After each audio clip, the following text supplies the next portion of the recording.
Alright guys, this is this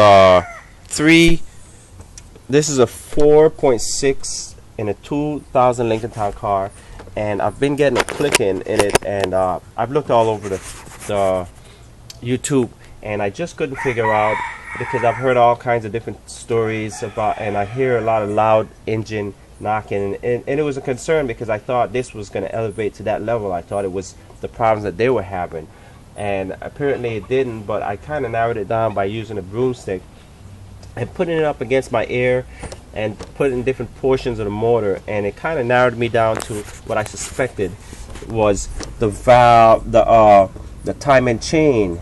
And this is typical in vehicles 150,000 miles or so. You would find things like this, and basically, as you can see, I'm going to show you.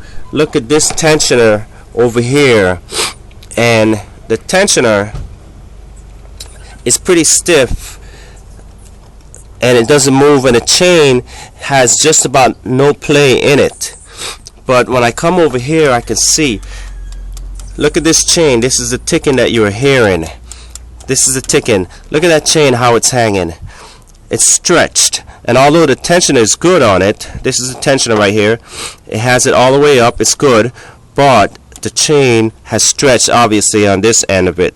So something like this, you're gonna get the complete, if you're gonna be this far down in your motor, you're gonna get the complete timing chain, and with all the accessories that comes with it. You're not just gonna change out the chain on it, because you're just asking for more problems. This one's gonna get loose, gonna get and eventually your two pistons that holds the tension on it, the tensioners, they're gonna go bad also. So once you're down here, you're gonna get your new guides, because this guide was it's getting brittle also. I touched it here, and you can see it just snapping off. It's so brittle, it's so old, you know.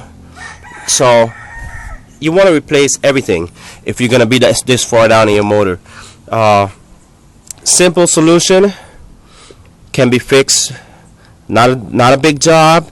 You gotta strip out, take your pans off. This car, I took it down initially because we had problems where the intake manifold is defective on these vehicles and it cracked.